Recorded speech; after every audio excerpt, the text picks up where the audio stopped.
Hey, how's it going, you guys? It's petplatypus here, and it's time to review the third episode of 7 Deadly Sins. This is a pretty great episode. The first third, I would say, of the episode was mostly just kind of perverted comedy and stuff. Not that it was, like, bad or anything, but it was a little filler-ish. I know it wasn't filler, because I have gotten about this far in the manga, and then I stopped reading it, but... yeah, I know it was in the manga, but it still feels a little filler-ish, like it doesn't really affect the plot or anything, it just kind of wastes a little bit of time, but it wasn't bad, it was okay. The second two-thirds, though, when they meet Diane, and when Gilthunder shows up, that stuff's really good. So we got Diane, she is the sin of envy, that's immediately apparent. I mean, you see her name first, but after she's introduced, you can see why she's envy, because she gets jealous and everything, and... because Elizabeth's there, and she's like rapid punching the ground and like throwing shit, and like it's pretty awesome. She's definitely extremely fucking strong and a giant. Oh, she's a giant. Did I mention that? No, but you know, there's a little small character detail that she's fucking enormous. Yeah, but then they introduce, and she says she's gonna go with them, and she doesn't really like Elizabeth, but that's because of her jealousy or whatever. And it's fine. It's kind of funny. So you know, she tries to cook fucking Hawk. That was funny. Then we get the Gilthunder part. He wraps them all in lightning, and he starts talking about how the Holy Knights want to kill the Sins for, you know, just prove their strength, or revenge, or whatever. And Gilthunder's like, well, I want to do two things. I want to do both, and one more thing.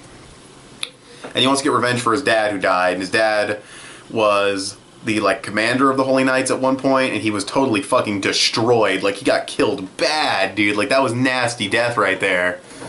And Meliodas says that he doesn't have memory. He only remembers up to a certain point where they basically get framed for his murder, and all the knights go to attack them. They say, we're going to split up. He remembers 2 words or something, which weren't subtitled. Thanks for that. And, he remembers a couple words, and then he wakes up in a cave, finds Hawk, no memory. So that's definitely really interesting.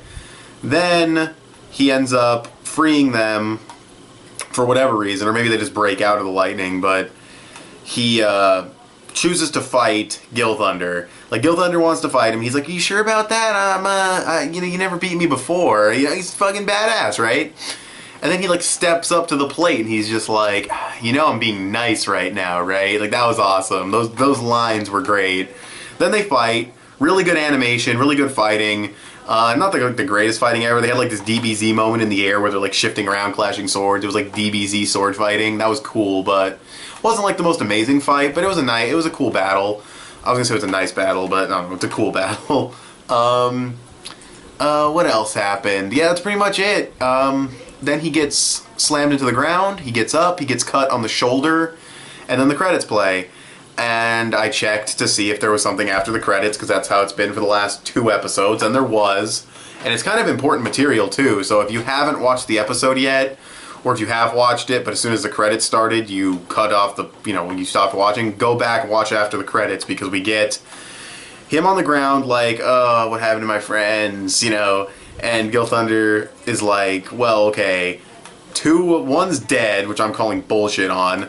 Another one's in prison, and they don't know where the other ones are, except they don't know where 3 of them are, but they're tracking 2 of those 3. I think they said that, because, you know, those are the other 5. And then Meliodas is like, oh, thanks, pops back up, trolled the mother, just straight up trolled the motherfucker. Like, what happened to my friends? Oh, that's where they are? Okay, I'm fine. Just dust off, like, yeah, thanks, dude. That was awesome. That was a great way to finish. Yeah, I mean, really the only negative, and it's not really a negative, it's just not as good as the rest of the episode, and that's that first third with, like, all the clones of Elizabeth and the pervert jokes. I mean, they weren't, like, the worst jokes ever. I didn't hate them. It's just wasted a little bit of time, but it wasn't anything. You know, the rest of the episode makes up for it easily, so I'm going to give this episode an 8.5 out of 10. I thought it was a very, very good episode. Good to know where the other sins are, get a good update on that. We have another sin that's, like, in the group now, so that's cool. That's good progress there, good fighting. So yeah, 8.5, very, very good episode of the 7 Deadly Sins. So, thanks for watching this video. Tell me what you guys thought of this episode of 7 Deadly Sins in the comments below, and I will talk to you guys later. Bye.